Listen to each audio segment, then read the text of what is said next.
नमस्कार साथियों, स्वागत है आपका अपने यूट्यूब चैनल बाबा श्रीकांत एकेडमी पर। हम लोग यूपी टीजीटी पीजीटी के प्रैक्टिस सेट को सॉल्व कर रहे थे, जिसमें हम लोगों ने 2021, 2016 और 2013 में पूछे गए पेपर को सॉल्व कर लिया है। आज के वीडियो में हम स्टार्ट करेंगे 2011 के प्रैक्टिस सेट को। अगर आप लोगों ने इन प्रैक्टिस सेट को अभी तक नहीं देखा है, नहीं सॉल्व किया है, तो इसी वीडियो के डिस्क्रिप्शन में प्लेलिस्ट की लिंक मिल जाएगी। पहले इन वीडियो को देख करके तब 2011 के सेट को स्टार्ट कीजिए। आज के वीडियो में हम लोग सॉल्व कर लेंगे 2011 के 30 क्वेश्चन को। आज का फर्स्ट क्वेश्चन है। तो वीडियो स्टार्ट करने से पहले अगर आप चैनल पर नए हैं तो चैनल को सब्सक्राइब ज़रूर कर लें और वीडियो को लाइक करना बिल्कुल ना भूलें और ज़्यादा से ज़्यादा अपने दोस्तों तक शेयर ज़रूर करें। क्वेश्चन है d2y/dx² + 3dy/dx। कह रहा है इस क्वेश्चन की घात क्या होगी। तो घात हम पहले कुछ घात बताने के लिए कोटि देखते हैं। कोटि का मतलब कितनी बार अवकलन हुआ है, उसी की जो पावर होती है अधिकतम कोटि की, वही घात होता है। लेकिन यहाँ पर हम देखें, हम एक शब्द पढ़े हैं आइलेट। आई का मतलब इनवर्स ट्रिग्नोमेट्रिक फंक्शन, आई का मतलब इनवर्स फंक्शन, जैसे साइन इनवर्स एक्स, तो साइन इनवर्स dy/dx। अब यहाँ प्रथम को वो फर्स्ट डेरिवेटिव, सेकंड डेरिवेटिव कुछ भी हो सकता है। एल का मतलब लॉगरिथमिक फंक्शन, थर्ड डेरिवेटिव कुछ भी आ जाए। ट्रिग्नोमेट्रिक फंक्शन साइन एक्स यानी dy/dx। एक्सपोनेंशियल फंक्शन e की पावर dy/dx, d2y यानी कुछ भी आ जाए।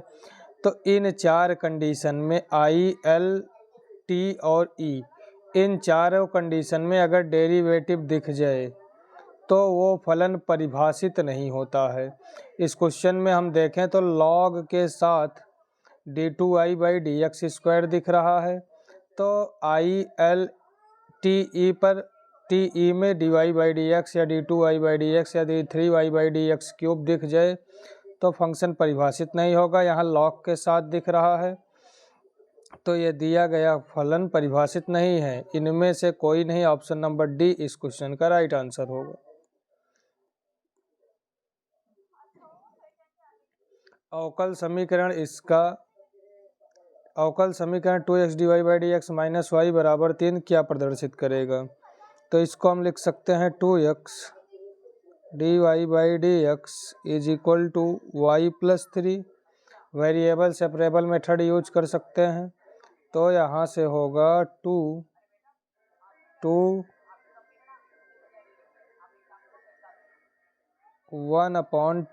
1/y + 3 dy = 1/x dx। Integrating both side अगर इंटीग्रेशन कर दें तो 2 log y + 3 = log x plus, अगर पूरा पद log में आ रहा है तो log c हम जोड़ सकते हैं। यहाँ से अगर देखें तो y + 3 का होल स्क्वायर = xc मिलेगा। y + 3 का होल स्क्वायर = xc, यानी ये y² = 4ax के रूप में दिख रहा है, जो कि परवलय का समीकरण होता है। ऑप्शन नंबर सी इस क्वेश्चन का राइट आंसर होगा, परवलय। अवकल समीकरण परवलय निरूपित कर रहा है।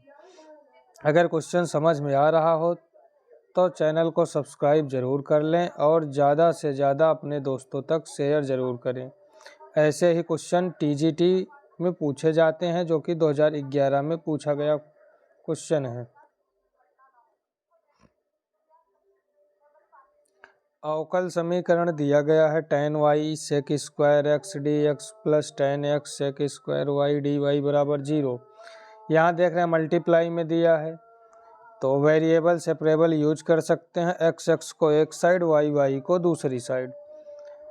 अगर प्लस या माइनस में करके दिया हो, जैसे फंक्शन x y मल्टीप्लाई में दिया, यही प्लस माइनस में दिया हो, तो इसको हम अलग नहीं कर सकते हैं, तोड़ नहीं सकते हैं, लेकिन यहाँ अलग कर सकते हैं। इसको लिख सकते हैं tan y sec² x dx = tan x sec square y dy।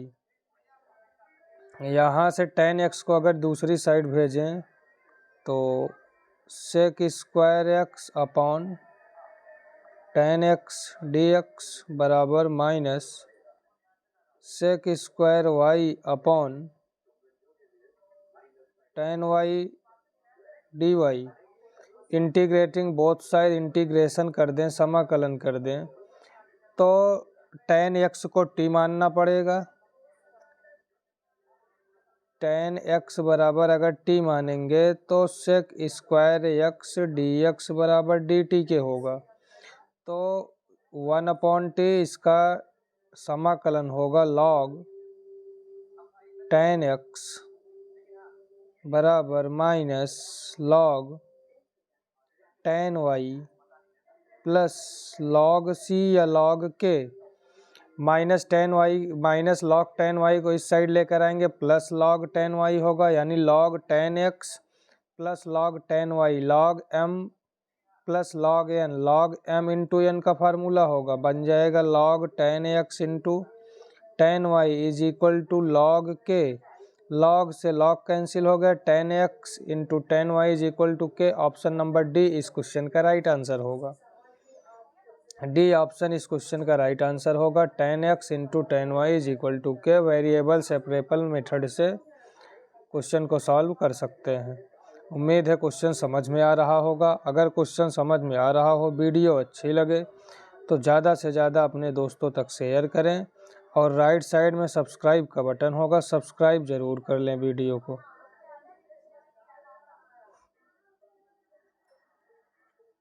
Next question है अवकल समीकरण दिया गया है, कह रहा है इसका हल क्या होगा। तो ऐसे समीकरण को हल करने के लिए, अवकल समीकरण को हल करने के लिए हमको y बराबर वी एक्स पुट करना पड़ता है। Put y is equal to v x. y बराबर वी एक्स पुट करेंगे तो dy by d x is equal to v plus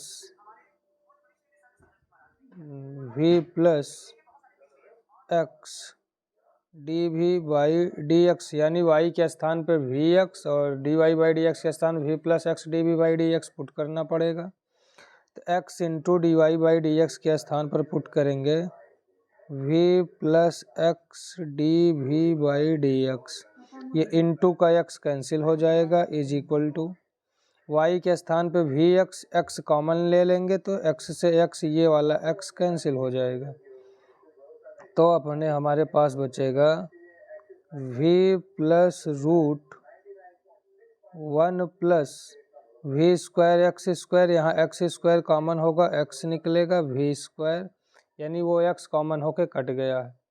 v से v कैंसिल होगा तो यहाँ से बनेगा 1 upon under root 1 plus v square 1 upon under root 1 plus v square d v is equal to 1 upon x d x.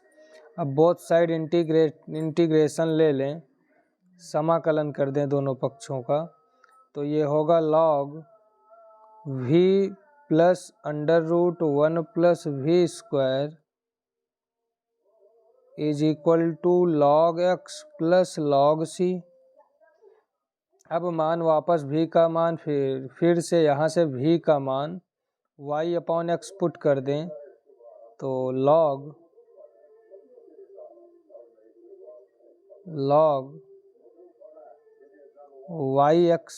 y upon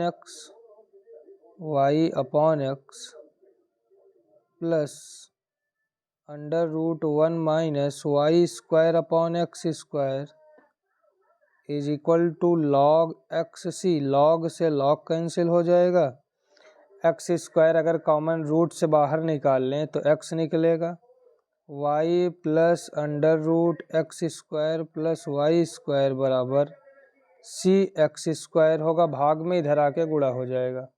तो y plus under root x square plus Y square बराबर सी X square. Option number D B इस question का right answer होगा, अवकल समीकरण का हल होगा। आगे बढ़े, नेक्स्ट क्वेश्चन है, दो सदिश दिए गए हैं, vector A vector B, mod of vector A plus vector B बराबर mod of vector A minus vector B के बीच कोण क्या होगा। तो इनके बीच कोण π/2 90 डिग्री होता है। अब 90 डिग्री होगा कैसे, दिया है mod of vector A plus vector b is equal to mod of vector A minus vector b, दोनों का स्क्वायर कर दें। तो मॉड ऑफ वेक्टर ए का square mod of vector B का square plus 2 vector A B is equal to mod of vector A square mod of vector B square minus 2 vector A और B. A square B square से A square B square cancel होगा, मिलेगा 4a dot B बराबर 0। ए dot B बराबर 0, ए dot B 0 हो तो theta बराबर 90 degree होता है, या π/2 इस क्वेश्चन का राइट आंसर होगा। अगर क्वेश्चन समझ में आ रहा हो तो वीडियो को ज़्यादा से ज़्यादा लाइक करें और अपने दोस्तों तक शेयर ज़रूर करें।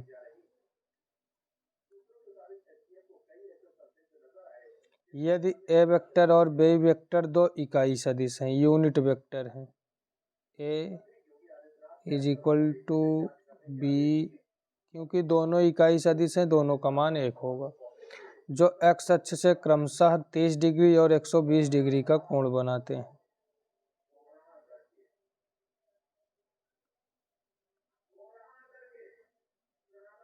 एक्स अक्ष से एक कोण बन रहा है 30 डिग्री का ए vector,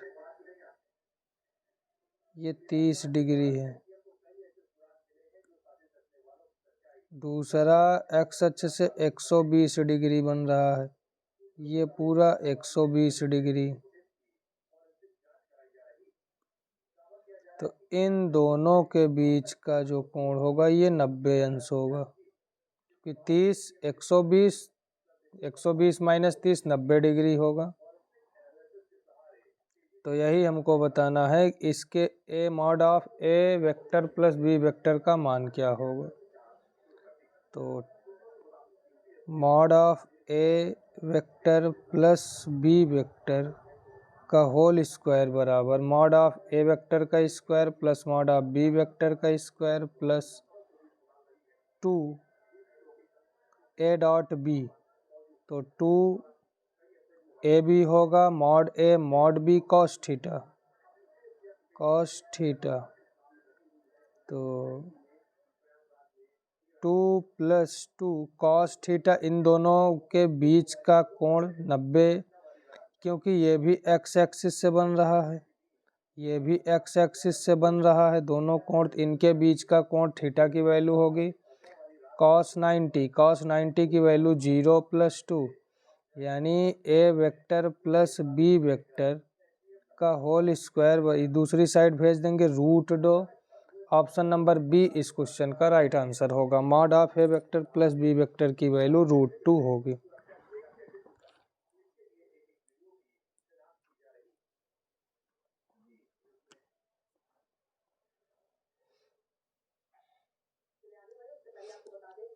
next question, A vector minus B vector dot, इसका अगर हम बेसिक देखें तो इस पर केवल 3 क्वेश्चन बने हैं।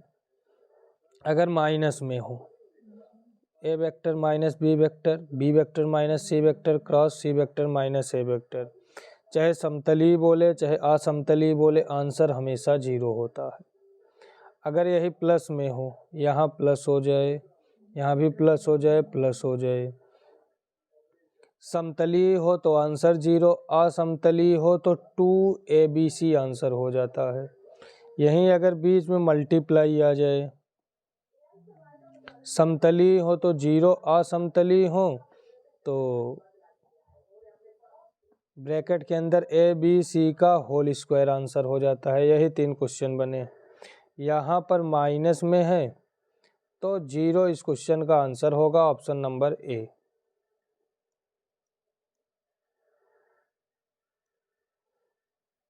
एक त्रिभुज का अंतः केंद्र है तथा भुजा BCCA, यानी एक त्रिभुज है।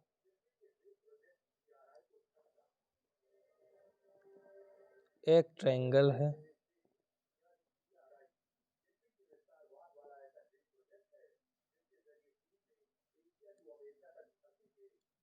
ट्रायंगल के अंदर एक सर्कल है।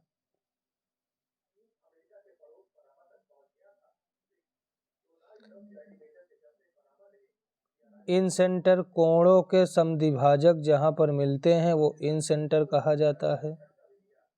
ये इन सेंटर I होगा। ABC, A का अपोजिट स्मॉल a, B का अपोजिट स्मॉल b, C का अपोजिट स्मॉल c। तो कह रहा है इसकी वैल्यू क्या होगी, वो भी वेक्टर में। तो इन सेंटर होता क्या है, incentre is equal to A into AB plus B into B plus C into C upon A plus B plus C। इस पर वैल्यू पुट करके सॉल्व करेंगे तो 0 वेक्टर इस क्वेश्चन का राइट आंसर होगा, ऑप्शन नंबर ए।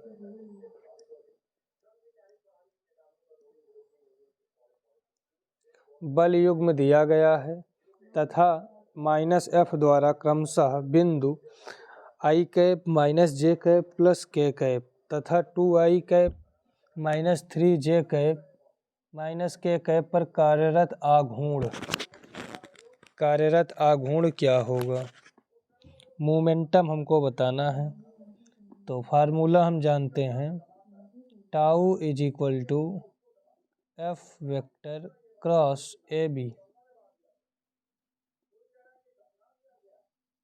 तो tau is equal to AB, ये टाउ टार्क निकालने के लिए I cap J cap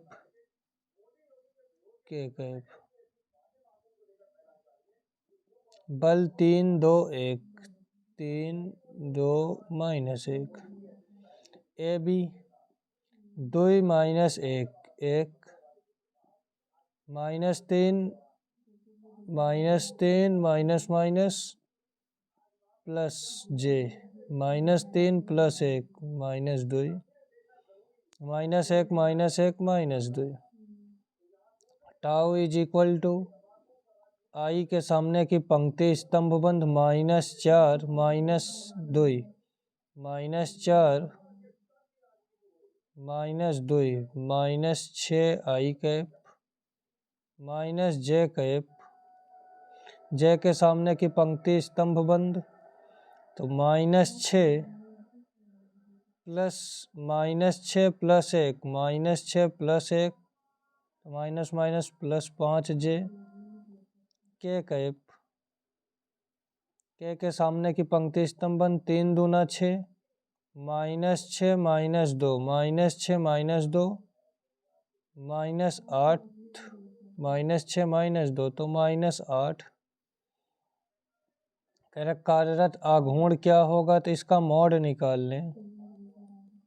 √6 छंग 36 पचम 25 8 अठाई 64 64 36 25 125 125 5√5 5√5, option number D इस क्वेश्चन का राइट आंसर होगा। बल आघूर्ण का मान 5√5 5√5 डी इस क्वेश्चन का राइट आंसर होगा। उम्मीद है क्वेश्चन समझ में आया होगा। अगर समझ में आया हो तो चैनल को सब्सक्राइब जरूर कर लें और अपने दोस्तों से भी सब्सक्राइब करवाएं। नेक्स्ट क्वेश्चन है, limit x tends to infinity summation an is equal to 0 श्रेणी समेशन an होगा। इसमें से कोई नहीं, none of these, option number D इस क्वेश्चन का राइट आंसर होगा। धनात्मक पदों की श्रेणी में un, अगर un अपॉन un +1 दिखे UN अपॉन UN प्लस 1 दिखे तो ये डी एलम्बर्ट की जांच होती है, डी एलम्बर्ट टेस्ट होता है। UN अपॉन UN प्लस 1 दिख जाए, UN अपॉन UN प्लस 1 दिख जाए तो ये डी एलम्बर्ट टेस्ट होता है, डी एलम्बर्ट की जांच होगी। ऑप्शन नंबर सी इस क्वेश्चन का राइट आंसर होगा। क्लस्टर पॉइंट देखने को मिले, केंद्रिक बिंदु क्लस्टर पॉइंट, यानी कह रहा है बाउंडेड सीक्वेंस में एक क्लस्टर पॉइंट होता है। यह कथन वेल्जेनो-विस्ट्रॉस थ्योरम है, वेल्जेनो-विस्ट्रॉस प्रमेय। ऑप्शन नंबर सी इस क्वेश्चन का राइट आंसर होगा। कभी भी अगर क्लस्टर पॉइंट दिखे, शब्द वर्ड क्लस्टर पॉइंट दिख जाए तो वेल्जेनो-विस्ट्रॉस प्रमेय ही इसका आंसर होता है।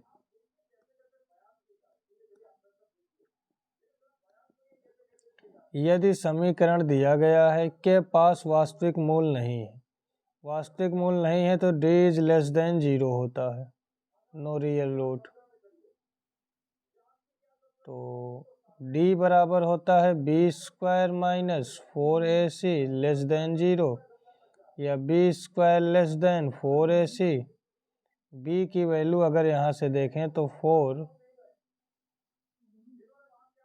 ए स्क्वायर सी, वी की value 4ac plus b d का square is less than 4, a की value a square B square और डी सी की value c square plus d square.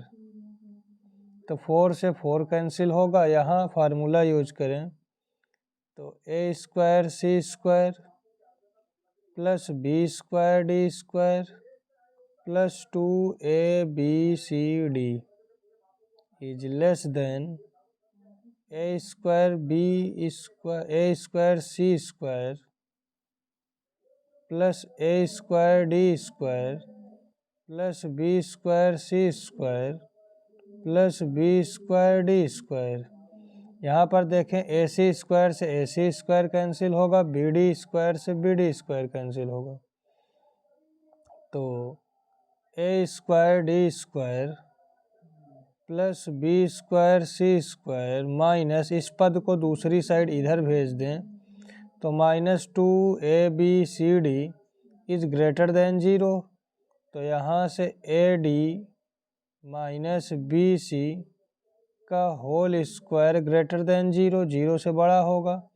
तो यहाँ से हम लिख सकते हैं AD not is equal to BC, क्योंकि इनइक्वलिटी का साइन है, इक्वलिटी का साइन इक्वल का साइन है नहीं, तो AD BC के बराबर नहीं होगा। कौन से ऑप्शन में दिख रहा है AD BC के बराबर नहीं होगा, डी इस क्वेश्चन का राइट आंसर होगा। AD not is equal to BC, AD not is equal to BC। आगे बढ़े नेक्स्ट क्वेश्चन पर। एक समतल के बिंदु पर 3 बल लग रहे हैं, P तथा Q के मध्य कोण 150, QR के मध्य कोण 120। संतुलन की स्थिति में बल PQR होगा।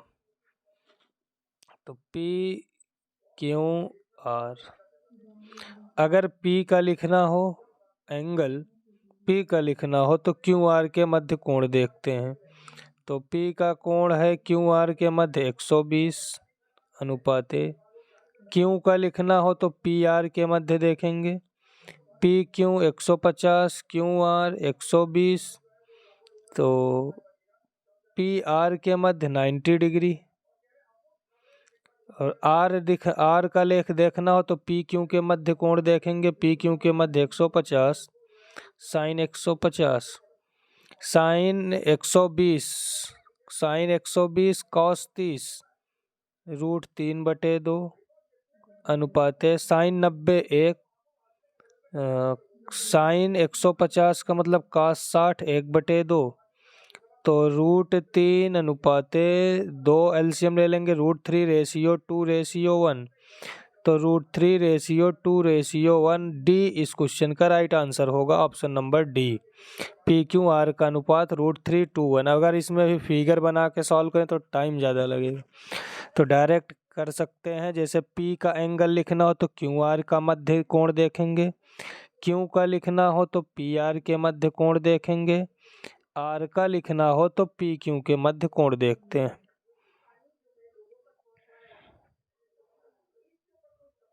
दो समान बलों का परिणामी उनमें से किसी एक के बराबर है। दो समान बल हैं, पी और क्यू समान है, परिणामी भी इनमें से किसी एक के बराबर है, तो इनके बीच कोण थीटा बराबर हमेशा 120 डिग्री होता है, क्योंकि cos alpha is equal to p square plus q square minus r square upon 2 p q. Value put करेंगे तो थीटा की वैल्यू 120 डिग्री या अल्फा की वैल्यू 120 अंश आएगा।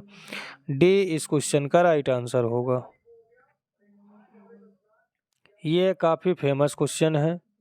ऐसे क्वेश्चन में हम डिफरेंस देखें, एक का अंतर है, एक का अंतर है, यहाँ भी एक का सभी पदों में, चाहे जैसे देखें एक का अंतर अगर कॉलम में देखें तब भी और रो में देखें तब भी, पंक्ति में और स्तंभ में सभी में देखें तो सभी अवयव के बीच में एक का डिफरेंस है, एक का डिफरेंस है।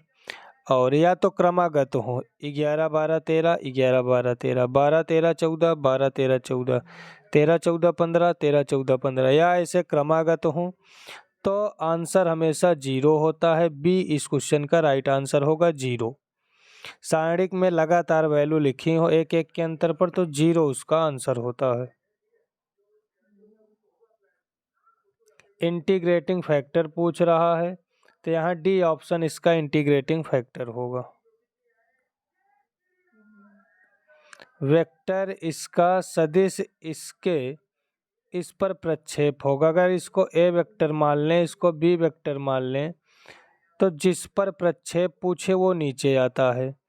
A dot b upon mod of vector b, क्योंकि बी पर प्रक्षेप जिस पर प्रोजेक्शन हो वो नीचे आता है। ए डॉट बी 4 1 कम 4 और प्लस 4 दूना 8 प्लस 7 बटे अंडर रूट 4 चौका 16 4 चौका 16 7 7 49, तो 8 4 12 12 7 19 बटे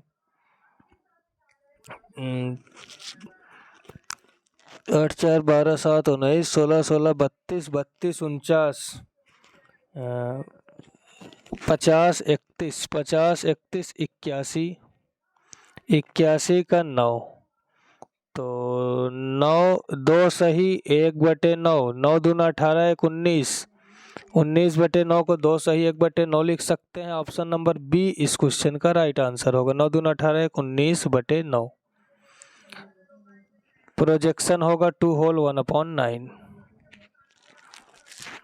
सदिश दिया गया है, कह रहा है समतलीय है, कोप्लैनर है, तो लेम्डा का मान, संरेख हो तब लेम्डा का मान, यानी संरेख हो और समतलीय हो तो एक ही तरीके से सॉल्व होता है, सारणिक बनाकर।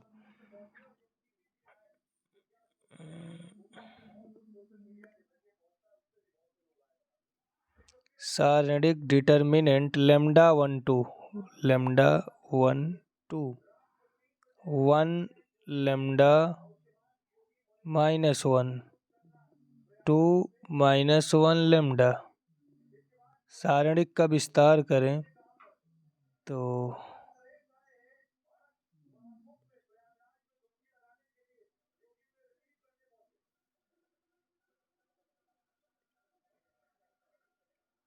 Lambda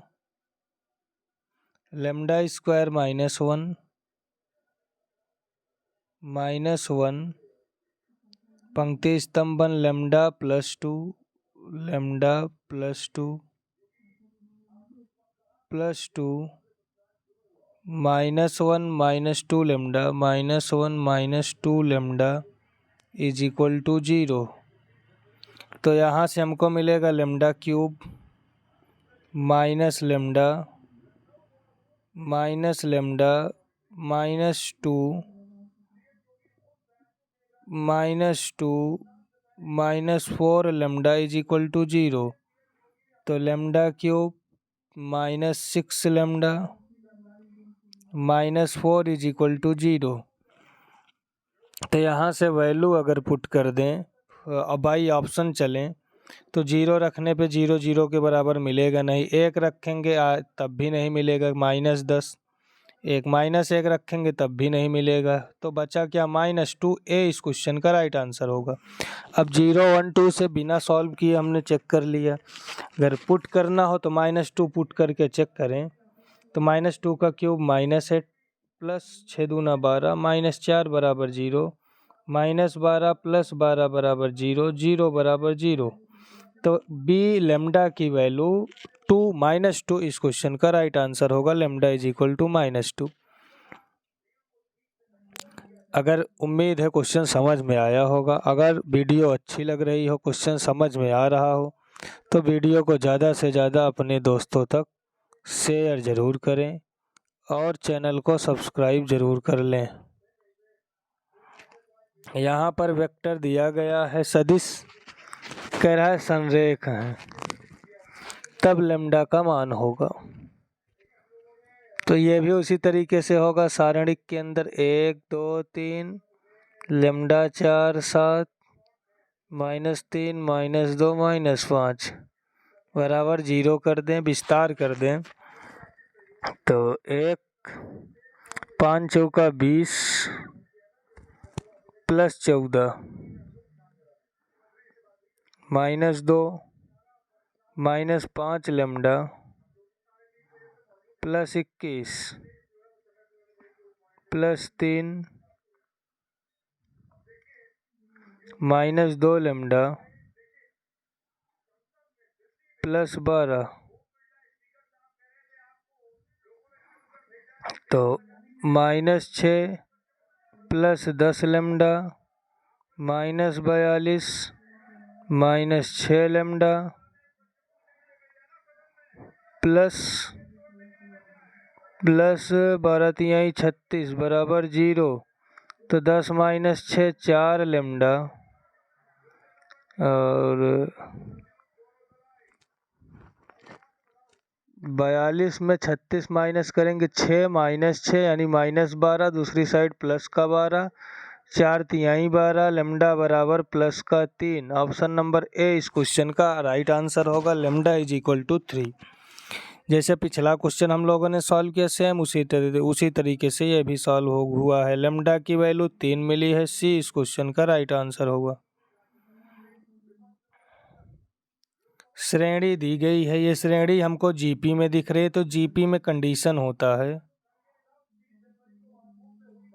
condition of GP. GP का condition, first condition convergent CGT. CGT कब होगा? अगर सीरीज जीपी में हो तो सार अनुपात कॉमन डिफरेंस आर की वैल्यू लेस देन 1 हो तो सीजीटी। डाइवर्जेंट होगा डीजीटी। डीजीटी कब होगा? जब r is greater than is equal to 1। Oscillatory कब होगा? तीसरी कंडीशन है, एक और कंडीशन है ऑसिलेटरी।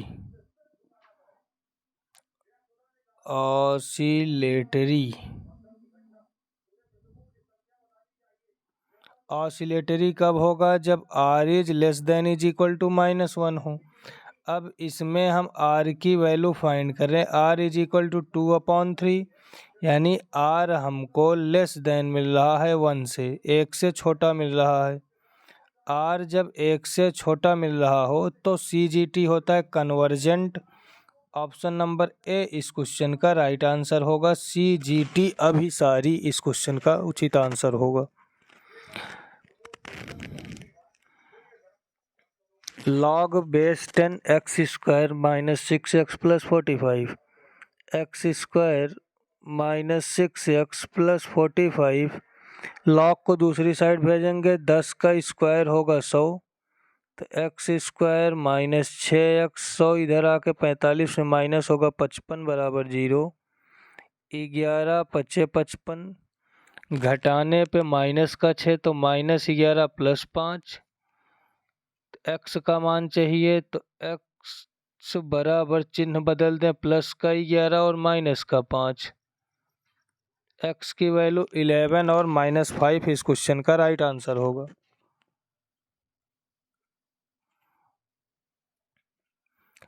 समान पदार्थ से बने क्रमशः 6 सेंटीमीटर और 3 सेंटीमीटर त्रिज्या वाले दो समान गोलों को एक साथ जोड़ दिया जाए तो पूरे निकाय का गुरुत्व केंद्र बड़े गोले के केंद्र से कितनी दूरी पर होगा।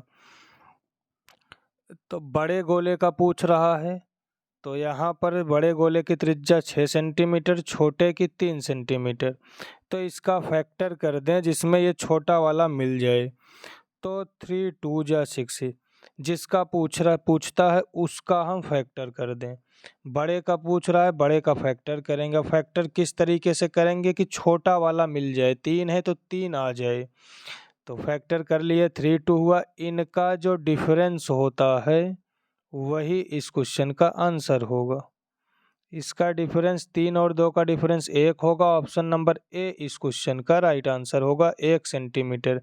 यही छोटा वाला गोला पूछे तो उसका डिफरेंस कर लेंगे। ये आज का लास्ट क्वेश्चन था। हम लोगों ने आज के वीडियो में 30 क्वेश्चन सॉल्व कर लिए हैं 2011 के प्रैक्टिस सेट का। उम्मीद है क्वेश्चन आपको समझ में आया होगा, वीडियो अच्छी लग रही होगी। अगर आप लोगों ने इतनी देर तक वीडियो को वॉच किया है, देख रहे हैं, तो वीडियो ज़रूर आपको अच्छी लग रही होगी। तो आप चैनल को सब्सक्राइब ज़रूर कर लें और ज़्यादा से ज़्यादा अपने दोस्तों तक शेयर करें। लाइक करना बिल्कुल ही ना भूलें। धन्यवाद। आपका दिन शुभ हो।